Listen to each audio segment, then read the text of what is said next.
გამარჯობა. თქვენ უყურებთ Microsoft Excel 2016-ის ვიდეო გაკვეთილს თემაზე ფუნქცია count if-ი.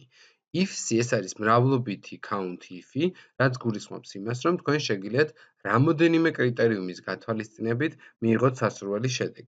მაგალითად, ამ შემთხვევაში გვეკითხებიან გამოვთვალოთ იმ მაღაზიების, ასე ვთქვათ, რაოდენობა, რომელიც მდებარეობს თბილისში და გაყიდვები აქვს 300 ლარზე მეტი. უჯრაზე მივმით. მოდით გამოვთვალოთ ტოლია count if-ი და s-ი მრავლობითი. გავხსნათ ფჩხილი, გამოვიძახოთ fx-ი და როგორც ხედავთ, ადრე თუ გქონდა range და კრტერია, ახლა გვაქვს უკვე კრტერია range 1 და კრტერია 1. კრტერია range 1-ში მოვნიშნოთ დიაპაზონი ქალაქის და კრტერია 1-ში მივუთითოთ ქალაქი თბილისი. ხოლო უკვე გამოჩნდა თუ არა კრტერია range 2, აქ კი შეგვიძლია გავაკეთოთ შემდეგი რამ. მაგალითად, კვლავ მოვნიშნოთ უკვე გაყიდვების დიაპაზონი და კრტერია 2-ში მივუთითოთ უჯრა.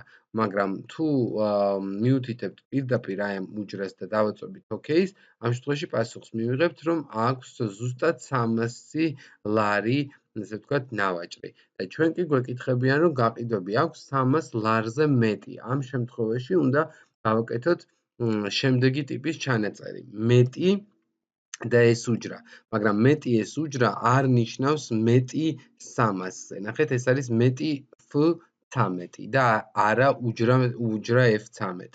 ამიტომ ასეთი ჩანაწერი იწერება შემდეგნაირად. ჭყალი მეტია ჭყალი და end-ის ნიშანით უკვე შემდეგ ვაბავთ აი ამ უჯრას f13, რათა საბოლოო ჯამში მივიღოთ მეტი 300-ზე გამოსახულება. OK-ს დავაწვევით და პასუხი გვაქვს 1, იმიტომ რომ 1 გვაქვს ესეთი ალბათ, რომელიც არის 350 კი ბატონო და თბილისშია. რომ დავწმუნდეთ, შეგვიძლია აი გადავაკეთოთ კიდევ ერთი 330. აი უკვე გახდა პასუხი 2. მეორე შემთხვევაში გვაქვს გამოვთვალეთ იმ მაღაზიების რაოდენობა, რომლებიც მდებარეობს თბილისში და გაყიდვები აქვს 200 ლარზე მეტი და 350 ლარზე ნაკლები. აი ამ შემთხვევაში უკვე 3 კრიტერიუმია და მოდით ვნახოთ, ეს არის count if-ი. პირველი გახლავთ, როდესაც მოვნიშნავთ ქალაქებს, სადაც ვეტყვით, რომ ქალაქი არის თბილისი და შესაძლებელია, რომ ეს ზოგადად ხელითაც აიკრიფოს თბილისი.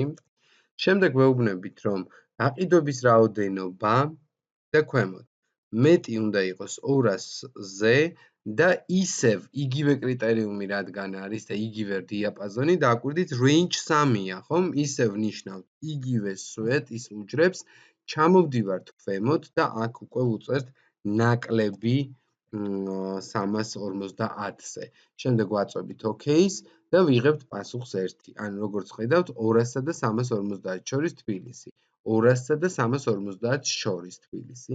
ეს არის რაც პირველია თბილისი. აი მაგალითად ეს არ მოხდა, ეს არ მოხდა, ეს მოხდა, ეს არ მოხდა, იმიტომ რომ თვითონ 350-ია და ესეც არ მოხდა, იმიტომ რომ ნაკლები. მოდით აი ამას გავხდი ახლა მე 300, რომელიც უნდა მოხდეს და აი ეს რიცხვით შეიცვალა. მადლობა ყურადღებისათვის.